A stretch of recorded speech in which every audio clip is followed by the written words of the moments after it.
இன்றைக்கு நாம் இந்த கூனி போட்டு அந்த கல்லாத்து கூனி என்று சொல்லுவேனே அந்த கூனி போட்டு இன்றைக்கி முட்டை குழம்பு வச்சு காட்டுறேன் நான் உங்களுக்கு. இன்றைக்கு சமைப்பேன் முட்டை குழம்பு.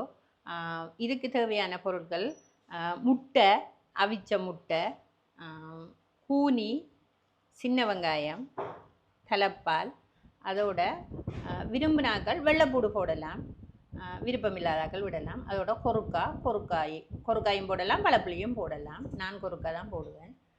அதோட கொச்சிக்கத்தூள், மஞ்சள் தூள். இப்போ நாம் என்ன செய்யணும்னு சொன்னால், இப்போ இதுக்கு தேவையான பொருட்களை இது தாளிக்கு அதெல்லாம் தேவையில்லை கூனி போடுறபடியாக இது இப்போ கொச்சிக்கத்தூள், மஞ்சள் தூள், கொஞ்சம் சின்ன வெங்காயம், இதில் எல்லாத்தையும் ஒருமிக்க சேர்க்கலாம். கொருக்காய், வெள்ளைப்பூடை பச்சையாகவே சேர்க்கலாம்.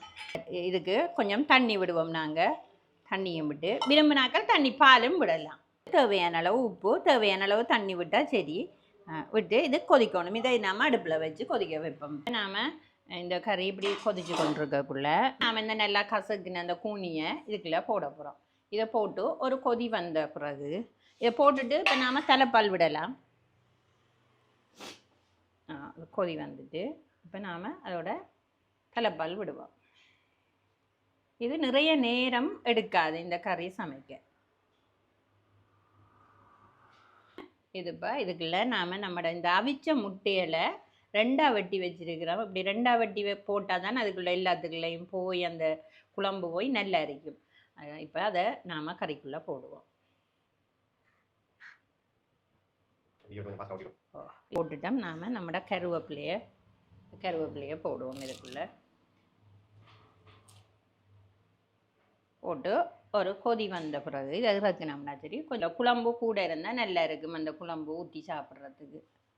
மிச்சம் லேசாக சமைக்கக்கூடிய ஒரு கறி, அதால் எல்லாரும் செய்யலாம். மற்றது லேசாக கெதியாக சமைக்கலாம். கெதியாக சமைச்சு நமக்கு நேரம் இல்லாட்டியும் கெதியாக சமைச்சு சாப்பிடக்கூடிய ஒரு கறி. நீங்கள் இப்படியான சமையலை நீங்கள் டிக்டாக்ல பார்க்குற மாதிரி எங்களோட யூடியூப் சேனல் சஜு பைட்ஸையும் நீங்கள் பாருங்கள், சப்ஸ்கிரைப் பண்ணுங்கள்.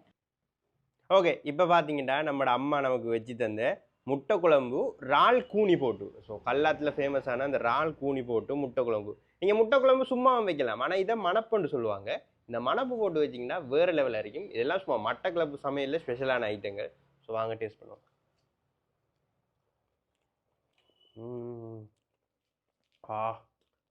முட்டை குழம்பு சும்மாவும் சாப்பிட்ருக்கேன். இந்த இறால் கூனி போட்டு சாப்பிட்றது வா, இது இறால் கறியா முட்டை கறியா என்ன கறிண்டே கன்ஃபியூஷன் ஆகுது. அவ்வளோ டேஸ்ட்டாக இருக்குது. மற்றது இதில் கொஞ்சம் கேமராமேன் வந்து எங்களோட அம்மா தான். ஸோ உங்களுக்கு இது ஒழுங்காக காட்டு பல்லண்டா மன்னிச்சு கொடுங்க. நாங்கள் அவைய வளர்த்தெடுப்போம் இன்னும் கொஞ்சம் ஆற்றல் இருக்கி. ஸோ இதை நம்ம சோறோட சேர்த்து சாப்பிடுவோம்.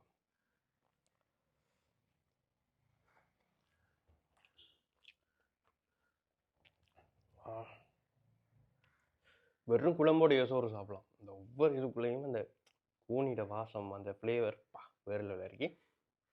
தொடர்ந்து இந்த மாதிரியான வீடியோக்களுக்கு நம்மளோட சஜு பைட்ஸ் யூடியூப் சேனலை சப்ஸ்கிரைப் பண்ணுங்கள்.